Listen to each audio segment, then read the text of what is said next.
Feeling crushed under the weight of those past financial mistakes? Do you find yourself hiding bills, avoiding money conversation, or comparing your situation to others, feeling like you're never going to measure up? That feeling, that's financial shame. It's a heavy burden to carry, especially for Christians. But what if I told you there's a path to freedom, a way to step out of that shadow and walk confidently in your finances and your faith? Well, today on Ask Ralph, my friend Craig and I, we're diving deep into breaking the cycle of financial shame. We're going to tackle some tough questions. We're going to offer some real actionable steps, all grounded in faith. So get ready to replace shame with confidence. You don't want to miss this.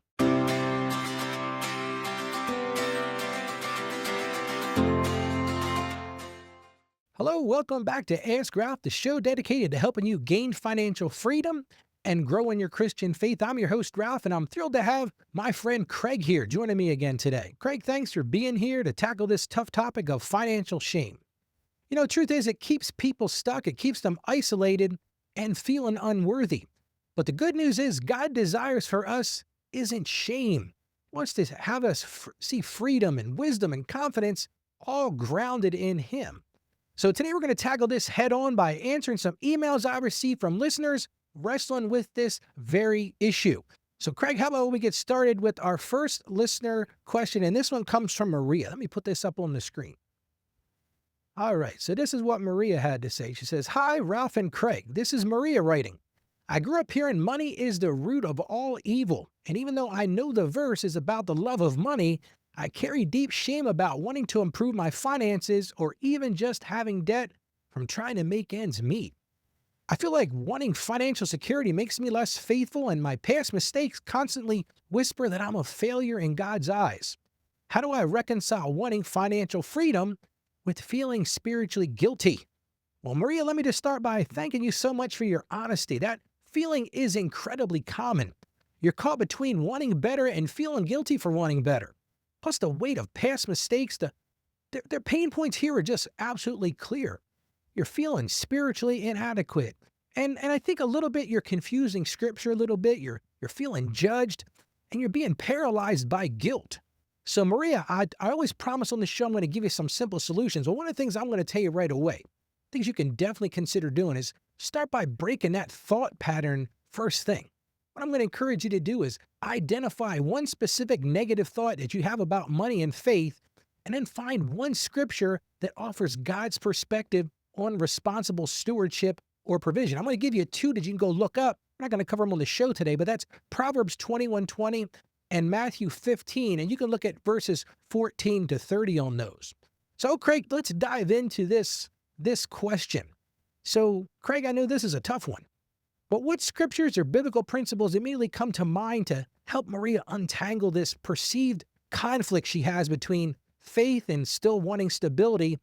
And how do we properly understand verses like the one that she mentions about the love of money? What are your thoughts, Craig? Well, Ralph, I think sometimes things get lost in translation. So that love of money verse has been translated who knows how many times from the original language. And I got curious about this, so I started looking at different translations, and one of them used the word lust instead of love. And I really liked that because it gets to the heart of the matter. It's this idea of lust where it overrides your reason, it overrides your faith, and everything else that makes you a good person. You know, that's what lust does. And that, love has a completely different connotation. And so I really like that word lust.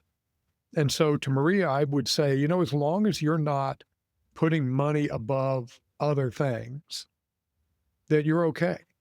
You're not really going against God. It's when you start putting that lust for money ahead of everything else as the main driver in your life, ahead of your family, your friends, your relationship with God, that's when you're in trouble.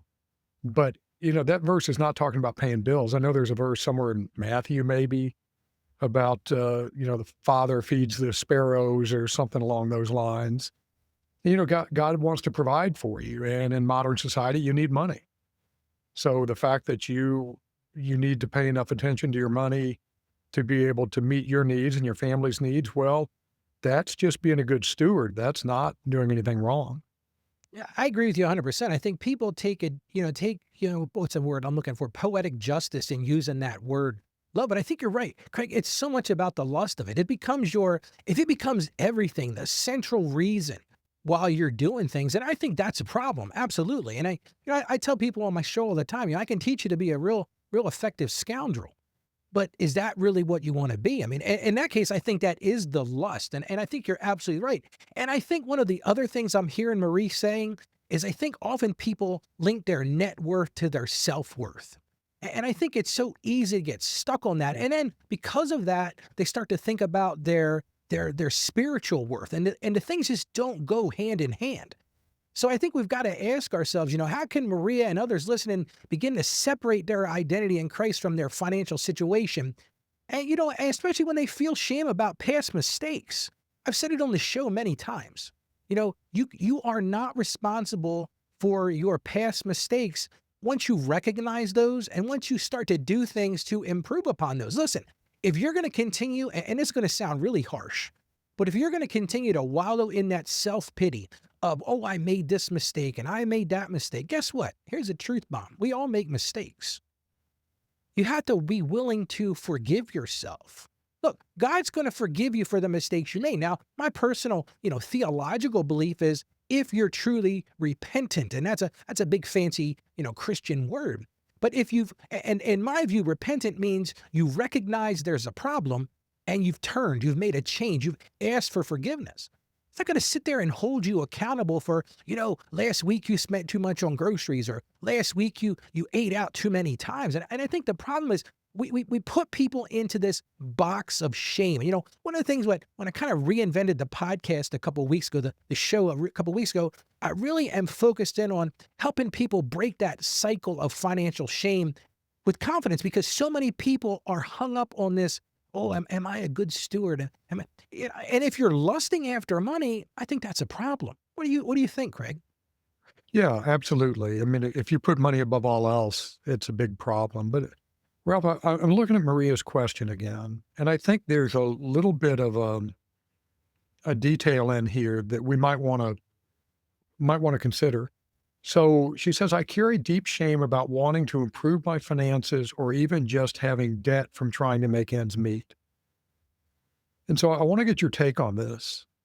So part of what she's feeling is not so much shame about the love of money. It is about those past, maybe mistakes. It may or may not have been mistakes, as you mentioned. But if Maria can get her finances in order, she may be able to pay less attention to money. I think one of the things that's coming through in this question is that she feels like she's too focused on money. She's calling it love, but it's really being too focused on money. And in my experience, you've got two sets of people that focus too much on money or focus maybe more than they'd like to on money. Those that have a lot of it and they're just obsessed with it, and those who don't have enough. And if you don't have enough, if you don't know whether you're going to be able to pay your power bill or if you're going to be able to buy shoes for the kids or whatever it might be, you're going to focus a lot of your attention and a lot of your mental energy on money. And if you can get to a point where you don't have to have that much focus on it just to make ends meet, you won't be suffering from the love of money anymore. I really think it's she's feeling guilty because she has to think about money so much because of her financial situation. So the thing to do is to try to work yourself out of that situation. I agree with you 100%. It's kind of like when you bite your lip or bite your cheek, right? You're focusing in on that. It's a focus. And everything you eat and everything you do for the next, 24, 48 hours, I don't know about you, but like I'm going to bite it 2 or 3 more times. But I think that's the same thing you're alluding to here, Craig, is she's so focused on that because it's a constant struggle point. And if she can find a place to get past that, I think that's crucial. And I'm glad you pointed that out. I'm glad we went back and looked at that because I kind of didn't really see that in the original review when we looked at that question, Craig. But that is so key. And I think you're right. I think there really are two people that focus on that. It's kind of like the hierarchy of needs. I mean, to be blunt, right? Yeah. If you can't get to the point of having food, clothing, and shelter, you're never going to get to that next level of like, you probably know the term better than I do. Self-actualization, I think, is at the top of that hierarchy, right? Well, you're never going to get to that if you're trying to figure out how do I keep a roof over my head? How do I put food on the table? And I think what you're really getting to is really what we're talking about here is godly stewardship. And what does that look like in practice? And I think it's a balancing act. It's a balance between provision and generosity and planning without falling into that guilt or that love of money. And I think that's really the thing that we're keying in on, Craig. Is that what you were thinking as well? Yeah, absolutely. I really think she's thinking she's fallen into the love of money trap, but it's really the attention on money that's necessitated by her financial situation. I agree. That's So my I take. and I've got some takeaways. If anybody else is feeling this same thing, you're welcome to participate in the chat. But one of the things that I'm going to encourage people to do is this is a great time to start journaling. I think this is a great way to get past those feelings of guilt and shame and start writing down what are what are your earliest money memories? Because if you grew up in a family where there was always this stress about money, chances are you're going to have that stress about money as well. And what are those messages that you received as a child? For me, for example, I remember, and this is going to sound really mean, my mother's passed away now 2 years ago, but she used to use the term, we don't have that kind of money. And there was times I looked at her and I was like, what kind of money does everybody else have? Because you're saying we don't have that, and I'm not being funny about that or silly about it, but it's true, right, Craig? Because from a young age, I heard, well, we don't have that kind of money. And then my life was kind of crazy. Like my dad was pretty wealthy. My mom was sort of just, yeah, lower middle class. And I would bounce back and forth between the two. And I lived in this crazy world of like, my mom's idea of going out to dinner was let's all hit the Burger King on the way back from the ball game. My dad's idea of going out to dinner was a couple $100, 7-star dinner. So imagine as a kid, you have these mixed messages. I don't know if Maria is feeling that same thing. And that's why I think if you start to journal that and start putting down on paper, what messages did you receive as a child or did you receive or, what feelings are tied to them? Because once you start to recognize those roots, it'll help you untangle that shame. And I think that's so very important. But I really think, Craig, this is a great time to journal and put on paper what's really bothering you. What are those feelings? And then I think, what are the motivators to that? What are those, I can't think of a term, those points that create that? I can't think of them, those points that make you feel that way. What are your stimulus is not the right term, but I think you know what I'm saying. Yeah, yeah, those drivers that make you feel a certain way. Yeah, I think that's a good idea.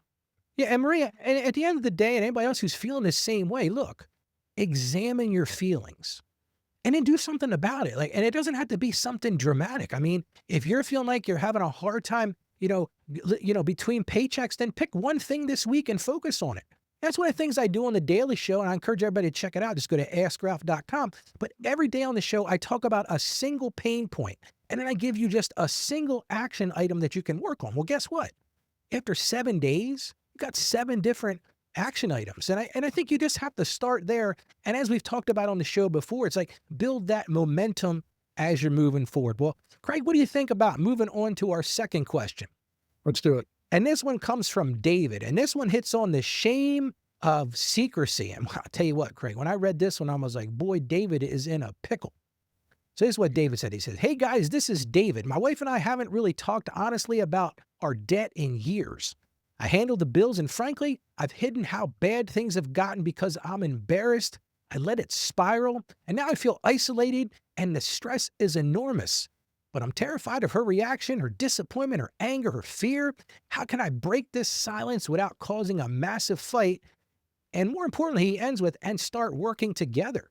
Well, David, first thing I'm going to tell you, dude, I really appreciate you reaching out because that is a very vulnerable position to take. And I'm going to say something kind of sexist, especially for a man.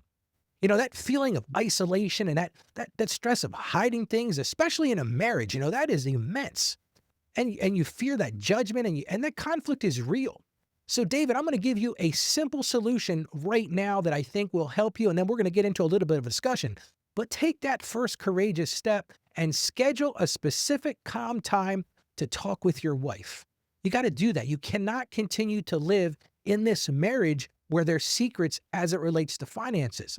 And you need to come clean on this. You need to start acknowledging your fear. You got to start emphasizing your desire to work as a team. I think that's where you really got to start. So Craig, let's explore this some. And Craig, from your experience, And I know I said something that, about men. So why do people, especially men, do you think sometimes fall into this? And I'm assuming you're going to think the same way I do. So I apologize ahead of time. But why do you think men, especially, sometimes fall into this trap of hiding financial struggles from their spouses? And what are those underlying fears beyond just the numbers that you think they're feeling, Craig? Well, this is a little bit about shame and embarrassment. Those two things are very closely linked. But I think this is at least as much about pride as it is about shame or embarrassment. His male pride has been wounded because he feels like he's not providing for his family in the way that he should. And we can talk all day long about whether or not traditional gender roles are good things or bad things, but they are what they are. And just from the tone of David's message, he feels like he's the provider in the family. I mean, he's paying the bills. It looks like he's in charge of the checkbook or, the digital payments or whatever they're using.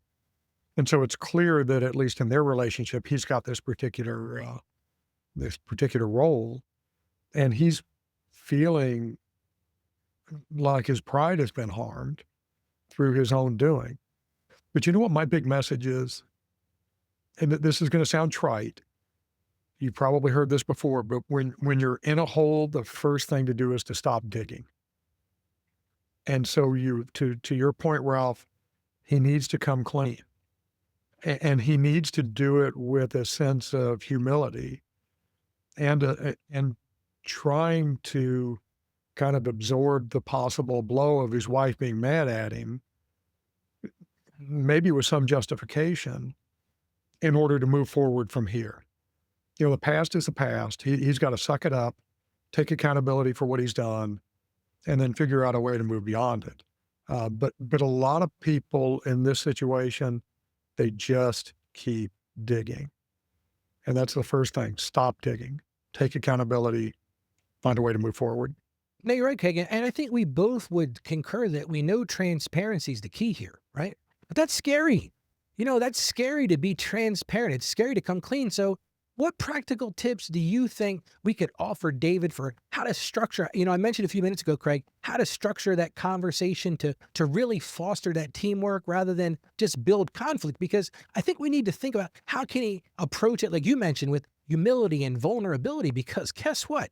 This might completely blindside his wife. She may have absolutely no idea what's really going on. So, what are some tips that you can think of that would help him, start to, I say it's going to sound funny, but like extend the olive branch, but it's not really an olive branch. We're really talking about he's going to have to lay his cards on the table and say, listen, I've messed up here.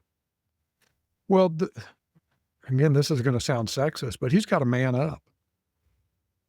Sometimes you just have to take your medicine, and we don't know why he got in this situation. It could be something that he did. It could be just circumstances that he was trying to shield his family from.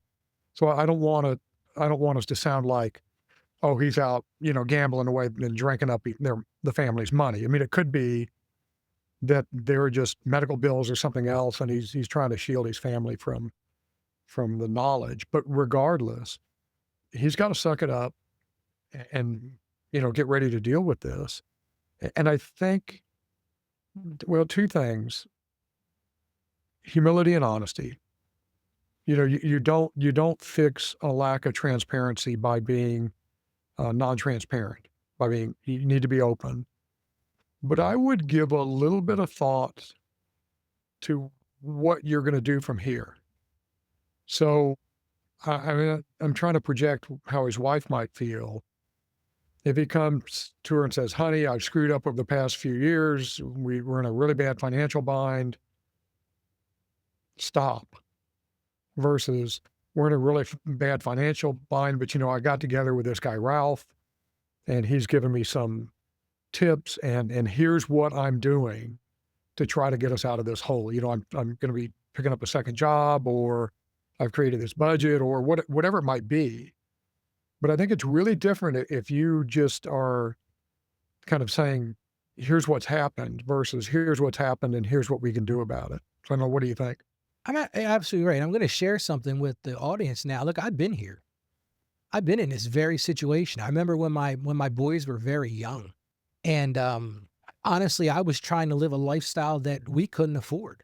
And my wife and I very much had the traditional. She was the stay-at-home mom with the kids, and I was out slaying the dragons, Craig. And I found that we were spending. I say we because I was driving most of it, but we were spending more than we were making, and I was running up credit card debt, and I was robbing Peter to pay Paul, all those things, and it was really scary for me to go to my wife and say, "Listen, I've crunched the numbers, and we're not in a good spot here." But I felt like so compelled, like I needed to do it. And I remember it came all of a sudden one day. And at the time I was working for my dad's accounting firm, which working for family, well, that's a whole nother story. But we got paid once a month. And once a month payment, when you're not good at managing, and listen, this is Ralph the accountant saying this. Once a month, when you're not good at managing money, is a tough situation. And I remember one, Craig, I don't remember exactly when it was. I think the boys were maybe, my youngest might have been a year and a half old, and my oldest was about 4. And I don't know what was going on, but man, we were really struggling. And I remember my wife said something about, I need to go to the grocery store. Do we have enough on our credit card to handle the groceries? And Craig, I panicked because I knew, man, that credit card was maxed out. And I said, you know what? To be honest with you, I don't know. And that was a tough situation because she says, Ralph, and listen, and I'm not saying we both handled it well, but she said, Ralph, she says, I'm counting on you for this. If there's something going on, you need to tell me. If we can't afford to live this way, and Craig, I'll never forget what I did. I remember at the time I had a Fender bass guitar. And the only thing I could figure was, you know what? It's time to take this Fender bass guitar to the pawn shop. And I'm serious. I actually did this. Went to the pawn shop and sold my Fender bass guitar that I had from when I was about 16 years old because I had to put food on the table. And you know what? It was at that point I said to my wife, I said, look, I'm going to have to be honest with you. We cannot continue to live like this. Now, in her defense, most of it was because of me. I like to eat out. I like to do all I didn't want my kids to go without. But man, I'll tell you what, I can feel where David's at. And that was not an easy conversation to have. But the thing that really, the thing I will say about it, David, is once you get past that and once you have that conversation, as long as like Craig said, as long as you're willing to take that accountability, that's the key to the whole thing is you got to be accountable for it. And then you got to sit down and make a plan. If you want to break that cycle of living in that secrecy and shame, you've got to break that cycle of spending. You got to break that cycle of getting yourself into that place in the first place. And we're not judging David. Look, I'm not saying that David gambled away or David, it could just be simply, hey, look, groceries are 30% more than they were a year ago or whatever those numbers are. Listen, I was out to lunch with my son on Easter. We decided we'd go over to the McDonald's for a little treat, while Jennifer, my wife, was home cooking dinner. We said, we're going to run out for a few minutes. And I remember going to McDonald's and I got on their app and listen, for the three of us for simple lunch was $32. And so we're sitting there in the drive up and I said to my son, I said, what do you, because he's on his own now, my youngest, he's 23. And I said, what do you think is the hardest thing about budgeting your money? And he looks at me and he says, Dad, trying to figure out how to pay for groceries. And you know what? And Craig, I think you probably agree with me. I'm at the point in my life now where I've been very blessed. I'm not worried about like how much that next grocery bill is going to be. But listen, I've been there. I've been at the grocery store line writing a check because I knew I'd get paid next week. And hopefully that check wouldn't clear till next week.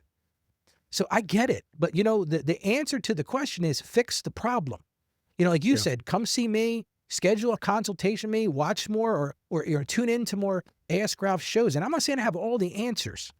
But like I said, I'm going to give you an answer a day to help you get past that. Craig, how does that strike you? I agree. I agree. If you keep doing the same things, you're going to be in the same situation. Quit digging. Like you said, you quit So digging. When you go to the hospital, what's the first thing they do? They try to figure out how to stop the bleeding. And, they're going to triage you, whatever the fancy medical term is. I think you got to do the same thing. So, David, in that shoes, you got to come clean. You got to have accountability and you got to start breaking the silence. So one of the things I'm going to recommend, if you're hiding a financial struggle, whether it's big or small, find somebody that you can talk to. Maybe you can't talk to your wife right away. Maybe you need to find a friend or a mentor, or maybe your pastor at church, and you can sit down with that person and safely share what's going on, because maybe they can give you some ideas and just to crack that door open. And maybe they can act as a mediator. Like if you think, your wife is going to go ballistic over this, and like I said, she may be very justified in doing it, especially if you are in those traditional roles and she's counting on you to do this. Guess what? Like you said, man up. I know that's probably going to get me some hate mail, but I don't care because that's just where we are, right? And so, so David, the answer to the question is, be honest, be accountable, but make a change and do something about it. Ralph, I have a question for you. It's going to sound odd. Are you a rip the band-aid off sort of guy, or you take it off slowly? It's funny you say that. I think it depends on the season of my life. And, I think now I'm more of a just rip it off and be done with it kind of guy. But I guess it sounds like I didn't answer that. I apologize. I sound like a politician talking out of both sides of my mouth. But why do you ask that, Craig? I know you got a thought there. Well, I I'm wondering if he's been a little reluctant to rip the Band-Aid off. I'm 100% a rip that sucker off. I'd rather have a short burst of intense pain than to drag it out. And I think he's got to look inside himself and has he been avoiding this because he's afraid to rip that Band-Aid off? But usually, if you rip it off, it might hurt a lot, but that hurt goes away pretty quickly. And so his wife may be mad at him. He may have to take some verbal body blows. He's got to not get defensive. He's got to take accountability and responsibility for what he's done and then find a way to move forward. But I would 100% rip the Band-Aid off in this situation. Just have a plan, rip the Band-Aid off, move on. Yeah, I'm just visioning him walking into the kitchen where his wife's making dinner, perhaps. And again, we're getting very role modeled there, but and saying, listen, guess what? We're broke. I guess you can't rip the Band-Aid off any more than that, Craig. But I think you're right. I think we got to get to a point where we can't, dance around this anymore. We got to be upfront about it because guess what? It's not going to change unless you change it. Exactly. Well, Craig, how about we move on to our third question? This one comes Sounds to good. us from Sarah. Now, Sarah actually runs a small business and she's dealing with the shame of debt. Seems like we're talking about a lot of shame here today, but this is what she said. Ralph, Craig, Sarah writing. I run a small craft business and last year was tough and I had to take on debt to keep afloat. And every time I think about managing money or even trying to grow the business again, I just feel shame about that debt and irresponsible. I feel like I failed God's test. How can I shift my perspective from feeling shame about past decisions to feeling empowered as a steward of what God has given me, even if it includes debt right now? Well, Sarah, I love your question because it is a true statement. Thank you for sharing that with us. It's so common for small business owners to feel this way, especially when debt feels like a person failing. I say this to clients all the time. Sometimes debt is a good thing. It could be your business circumstance, like we talked about a few minutes ago. Maybe stuff is going up in price. But the pain here, this feeling defined by your past mistakes and seeing debt only as a moral failure and feeling spiritually stuck because of it, that's not a good place to be, Sarah. And I think that's why you sent that in. And here's a simple solution. You got to start by shifting that perspective. Reframe your budget or reframe your financial plan, not as a restriction. And Craig and I talked about this the past couple of weeks. It can't be this restrictive, the big bad B word, the budget word. But start using it as a tool to faithfully direct the resources God has currently entrusted to you, including creating a plan to manage that debt. Maybe one of the answers for you, Sarah, is to not only have a budget, but have a debt repayment plan as part of that stewardship. And, and Craig, we're going to unpack this some together, but, how can we help Sarah understand the concept of grace? Because I think that's one of the big things that she doesn't get in those financial mistakes and business debts. And Craig, I think you mentioned before that you've been in business for yourself. And, how does that grace free us from that feeling of having failed God's test? Well, business is business and businesses fail. And sometimes they fail because of things the owners did, and sometimes they just fail because of outside circumstances. And so, what concerned me a little bit about Sarah's question is this idea that she feels like she may have failed God's test. And I don't know, that kind of, I understand that sort of thinking. But I just don't picture God being up there saying, "Ooh, let me raise prices on Sarah's supplies just to see if she can pass this test." I don't think God works that way. I don't know. What do you think? Well, I think it comes back to what we talked about last week. And that is, what is your perception of the Almighty? Like, how do you see the Almighty? What was your, and I hate to say it again, but what was that role of father here on earth look like? And maybe for Sarah, her father was one of those guys that kind of stood over with the finger, pointing down, and you're going to do this and you're going to do that. And unfortunately, Craig, I think it's just true. Like we take us with us. And if that's the role model we saw as our father is, or as the person that, that we're with, and I think a lot of people translate that to God. And I think that's what Sarah's doing here. I think Sarah's saying, "Oh, God's up there on the cloud." It sounds silly, but like a little kid, but says God's up on the cloud saying, "How dare you, Sarah? You went into debt. How dare you, Sarah? You've let me down." And I think the big thing here is stewardship. And that's where I think that it's good that Sarah is seeing herself as a steward. But I think the thing that she's got to understand is she's just a manager of those resources. She's not the owner of those resources. And she needs to break this burden of failure, because here's the problem, right? It's like that self-fulfilling prophecy. If you think you're a failure, guess what? You're probably going to fail, because you're reading into it things that don't exist. And I'm not going to go into a whole psychological tangent, because number one, I'm not qualified for that. But if you set out with the approach of, "I'm a failure, I don't know how to fix this. I don't know when." First of all, surround yourself with people that can help you. The Bible talks about surround yourself with godly counselors. That's thing number one. But change your dynamic, change your perspective.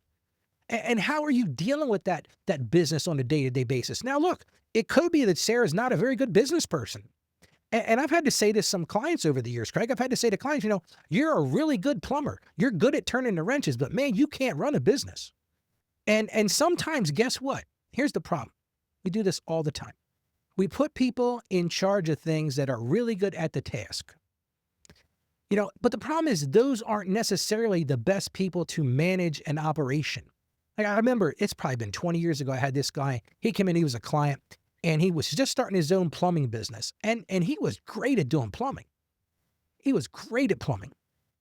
But the business side of this, man, he fouled this up day in and day out. He didn't understand payroll. He didn't understand HR. He had no idea about cash flow. I mean, he could do great work, but he always forgot to bill the customer. If the customer didn't pay him, he didn't think about collecting it. He's a nice guy, like a really big-hearted guy. When you needed some plumbing done, he was the guy to call. I liked to call him because he wouldn't ever send me a bill. And I finally said to him, I said, "Dude, you want to pay me?" I said, "You got to send me a bill. You want me to pay you? Send me a bill." He's like, "I know, Ralph." He says, I just struggle because, I was at the person's house and they were telling me about how hard it is, and their hot water heater went, and they got a kid in college, and the grandmom's sick. And I said, "You either need to be in business or out of business." And I said to him, it was so hard for me, Craig, at the time, because I was just starting off my practice. So I needed clients.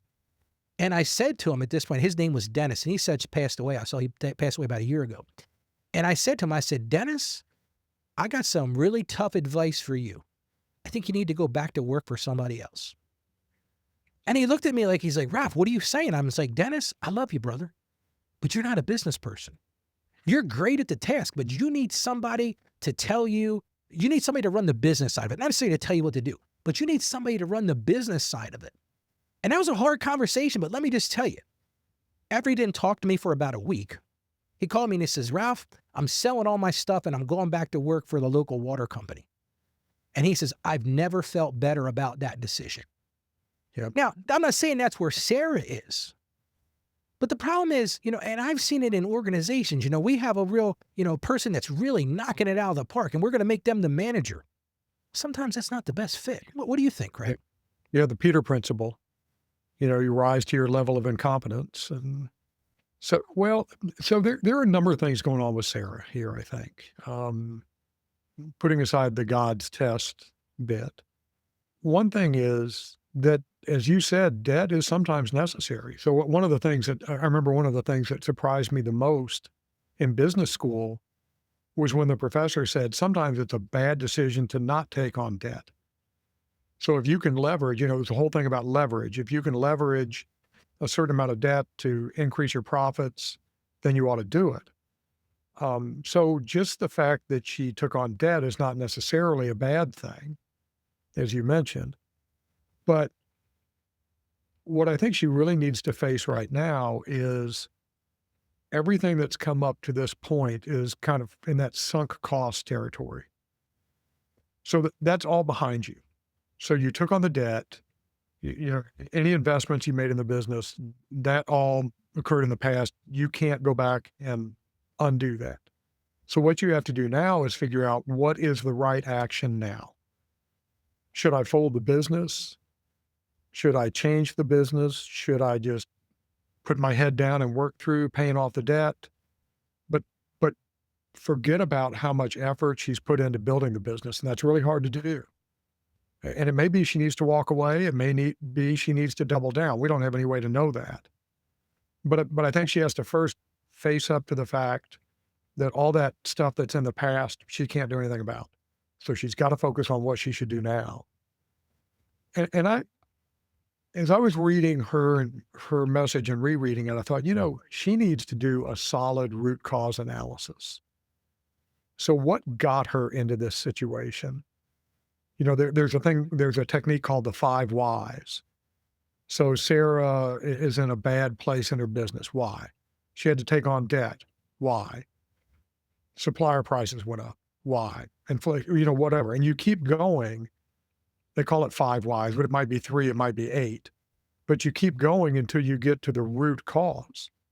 And maybe, she had some unrealistic expectations, or I don't know what it could be. But I think she's maybe needs to get somebody to help her with this. But she really needs to do that root cause analysis and then ask herself, can she do something about the root cause? And sometimes businesses fail through no fault of the owners or managers. I remember I had a small business selling computers and software. I made a good chunk of my profit selling office supplies. So I would stock paper and specialty pens and stuff like that. And they were high margin items because I could provide them right then. And then one day I walked into a Staples that had first come to town. And I remember thinking, well, you're done. And there's literally nothing I could do to keep my business going the way it had been going. So I sold it. I sold it to somebody that had more resources than me and went to work for somebody else. But I mean, it's not my fault that Staples came into town and started selling everything at, 2/3 of the price I could. That's just the way it goes. And so I don't look at that as a failure. It was a good run. I did what I could for a while. The world changed. I made a decision and moved on. I will have to say, I learned that I don't ever want to have my own business again too. It was nice to not have to worry about all of that. But I think Sarah's got to do a little bit of soul searching here and really come at it from a disinterested party angle where she can kind of untie the emotions, especially when I see craft business. I mean, that just sounds like something that's a passion business that she's really into, and that's all great to be passionate about your business. But sometimes you have to separate out the passion and the business.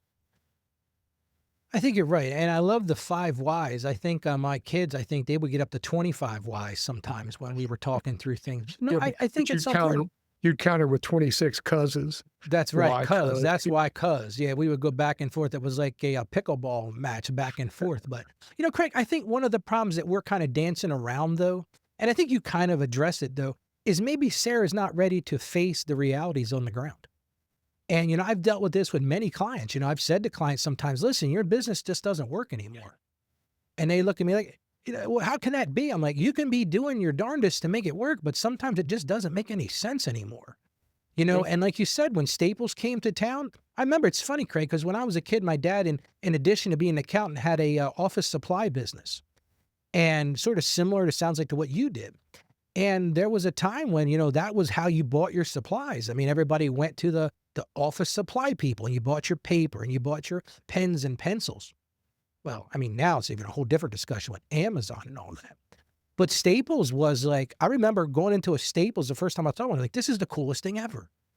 because they had all the things that you had to buy from that specialty, office supply store, and it was right there. Well, guess what? Like you said, that was no fault of your own.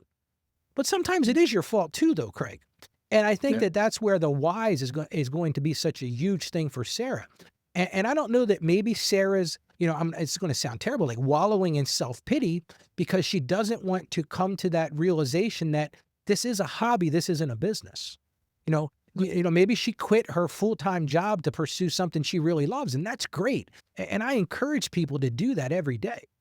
But the reality on the ground is you still have to pay your bills.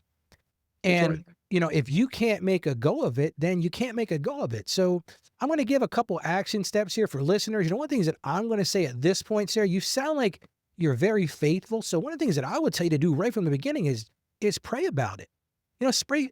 Pray specifically about it. Thank God for the resources. Thank God for the opportunities and even thank him for the challenges that you have right now. But then the second part of that is ask for his wisdom, ask for his strength, and ask him to show you how to manage that faithfully. Or, like Craig and I are talking about, maybe whisper in your ear and going, you know what? It's time to go to do something else. And that's okay. I mean, you had to say it's okay. It's not a failure. It's just a realization of what's going on right now just doesn't work anymore. Well, failure is an event that's not part of who you are. So, you could go through and look at, Oprah Winfrey failing and Walt Disney failing and on and on and on. Lots of people fail and go on to great success. And so if this one didn't work out, learn from it and maybe things will turn out differently next time. But if you don't do that analysis to find out what's wrong, you can't really make an informed decision. And That's sometimes the world just moves against you. absolutely true. I mean, you think about it in this analogy, if you're a baseball fan, you get up to the plate, you're not going to hit the ball every time. But what Oh, you can do is you can learn how to hit better. You can learn how to watch the ball better. You can learn the techniques to do it. So anyway, let's move on to our fourth I, question before we run out of I time here. Craig, what do you think? I feel a little triggered though. My Orioles lost 24-2 yesterday. So Oh boy, that is wait, that's a baseball score? 24-2. Did they show up for the game or did they send like their I don't know. third And they're string? good. I don't know what happened. That's just, And it's it funny, was not that's not good. far from here. The Baltimore Orioles are right down the road here from where I'm at. Yeah. Yeah. That's my team. But Well, let's tackle our final email for today. And this one comes from John, and it deals with feeling overwhelmed. I think a lot of us feel like that sometimes. And this is what John said. He said, "Hi, Ralph and Craig. John writing. I'm a working guy, paid weekly, and honestly, money just disappears. I know I should budget, but looking at my past spending just makes me feel ashamed and overwhelmed. Feels like too big a mess to fix, so I just avoid it. What's one tiny manageable step that I can take this week to start feeling less shame and more in control without trying to fix everything at once?" John, thank you for sending that. You have teed up what I wanted to end the show with today. And that's that feeling of overwhelmed, because what it does is it leads to avoidance and it puts you in this classic cycle of shame, and then you don't do anything. You should do something, but the perceived size of the problem just makes you freeze. I remember when I was a kid, my dad wanted me to move this big pile of wood because I guess, he was going to do something in the yard. And I looked at this huge pile of wood. When I saw it as a big pile of wood, it made me freeze. I didn't think about, I could just take one piece of wood and start moving it. So, John, a simple solution that's incredibly powerful for you is over the next 7 days for you, simply track where your money goes. Not judgment, just write down where it's going. Just write down every single dollar that you spend, because awareness is the absolute first step to taking control of your situation. And that's not overwhelming. And I think that's where we can explore this, Craig, and anybody else listening. Craig, can you talk about the psychology behind why starting small is so effective in overcoming financial overwhelm and shame? And why does trying to fix everything at once often lead to doing nothing at all? well, so we get into a situation, a couple of things going on psychologically. One is just cognitive overload. If you see this big problem, we can't get our heads around how to solve it. And so if you just look at the whole big problem, I've got $50,000 in credit card debt. I'm never going to pay that off. I don't have $50,000. And you just work yourself into this this frenzy trying to figure out how to take care of all of the entire problem all at once. And it doesn't work that way. You break problems down into big problems into smaller problems. You just go pick up that one piece of wood. And so if we think about small actions, first of all, we can get our heads around small actions. I can pick up one piece of wood. I can do that.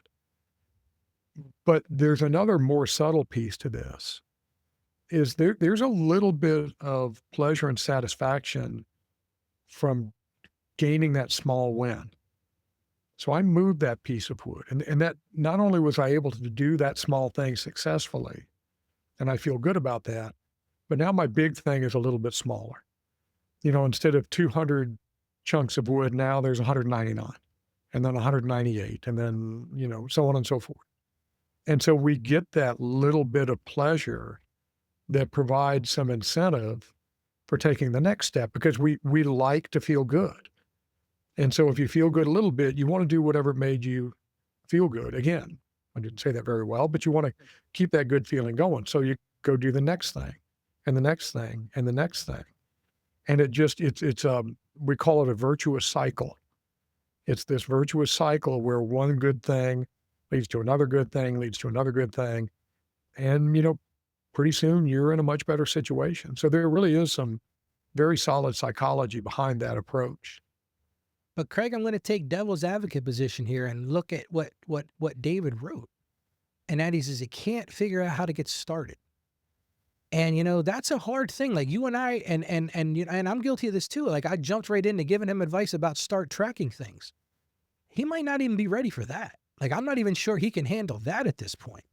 Now, so how do we give him that initial momentum, like you said, that virtue to just get started? I don't know. I really don't. Like I'm sort of, I'm not easily stumped, but I'm kind of stumped right now. Well, but I'm going to take a little bit of an interpretive liberty here. I think when somebody says, I just don't know how to get started, they really mean, I don't know how to take care of this problem in one fell swoop.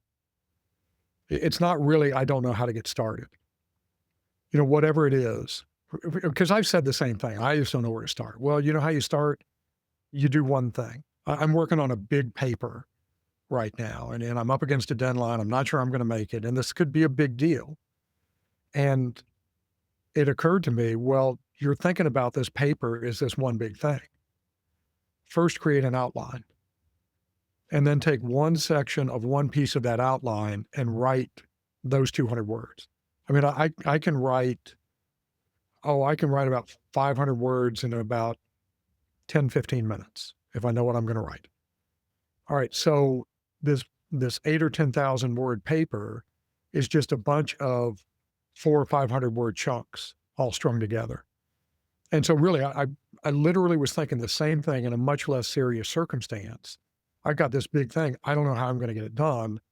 Well, yeah, you do. You're just looking at it wrong. You're going to write this one word at a time. And I think I've mentioned this on the show before. There's an old joke among distance runners. How do you run a marathon? One step at a time. And that really is what I would recommend for John here is I think he really does know. Because you can write down where your money's going. You can create a spending diary. That's how you get started. So that's Ralph's gift to you, John. If you don't know how to get started, here's how you get started.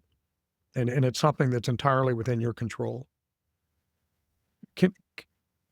I want to talk, maybe we want to come back to this, but I want to talk about shame. Let's do it right now because that's actually a great place to go because that's what I was getting ready to talk about. The small actions directly combating that feeling of shame because I think that's what we really need to key in on here. Yeah, so it does help. That's right. It does help kind of counter that shame because you're taking action, which is going to reduce that negative feeling of shame. But shame is an interesting emotion. So there's a big body of research in psychology and philosophy around shame, which we don't need to get into. But one of the things that shame does for us kind of in terms of evolution is it gives us motivation to change our behaviors. And so if you just feel shame, but shame doesn't motivate you to change something, then shame is a completely wasted emotion. So if you're feeling shame, turn that into positive action and say, okay, I'm feeling shame because I've let my budget get out of control. I'm let my spending get out of control. Okay, shame doesn't do you any good unless it leads you to action. And so I keep reading shame, shame, shame, and I keep thinking action, action, action. Well, let me ask you something, Craig, and this is going to seem kind of awkward, but do you think some people just like living in shame? I think sometimes shame is a little bit of an excuse.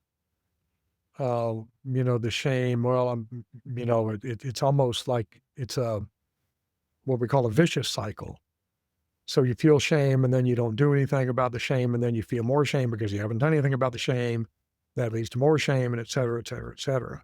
And the way to break a cycle, any kind of a downward cycle, is to stop and take some kind of positive action. And you've really given a very simple positive action that will help pretty much anybody who's in financial hardship. That spending diary. Where's your money going? Because until you know that, it's really hard to do anything else. And everybody, I'm guessing everybody that's ever going to listen to this has the capability to have a spending diary. Yeah, So we're not talking about something that's very complicated. The question is, no, are you willing to do it?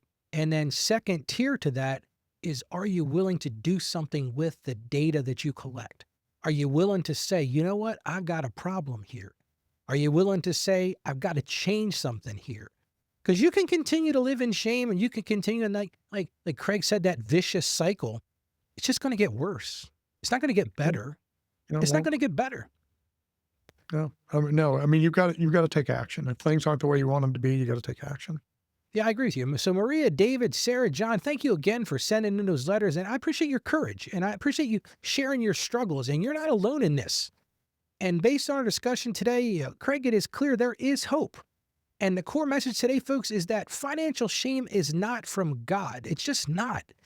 It's a tool the enemy uses to keep us feeling defeated and keeps us feeling isolated.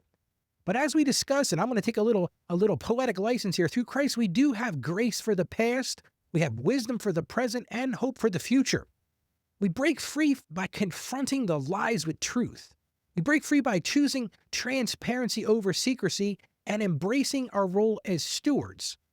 And as Craig and I both said, rather than feeling defined by mistakes, we could take small, consistent steps forward, because confidence isn't built overnight. And that's one of the things that Craig mentioned. It's built by brick. It's built by, taking that first step and through faithful action rooted in God's strength. So Craig, do you have any final thoughts based on our conversation today? Nope, I can't top that, Ralph. That's a great way to close it out. I just want to offer a short prayer. Something we don't usually do on a live show, but I feel like compelled we should do that. So let's pray for a second. Father God, thank you for your immense grace and love. We lift up every listener who feels weighed down by financial shame today. Lord, break the chains of past mistakes, break that secrecy and comparison. And Lord, we ask that you replace the lies of unworthiness with the truth of their identity in you. Lord, grant them wisdom to see their finances through the lens of stewardship, the courage to take those small steps towards freedom, and the confidence rooted not in bank accounts, but in your unfailing love and provision. Help us all to walk in financial peace and freedom, and that's the freedom that you offer. And we ask this in Jesus' name. Amen. Well, I just want to thank everybody for tuning in to Ask Ralph. We truly hope this discussion has been encouraging and equipping.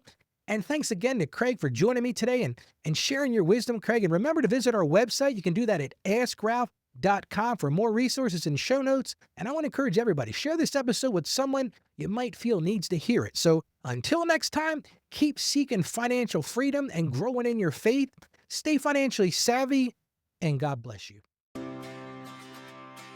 Thank you for joining us on the Ask Ralph Show. And with a simple click to subscribe, we'll invite you back to our next episode. And remember, financial issues don't have to be complicated. Just ask Ralph. The information contained in this episode of Ask Ralph is based on data available as of the date of its release. Saggio Accounting Plus and Ask Ralph Media Inc. is under no obligation to update this content if changes occur. Applying this information to your specific situation requires careful consideration of all facts and circumstances, and any information provided is not to be considered as financial, tax, or legal advice. Please consult your tax advisor or attorney before acting on any material covered.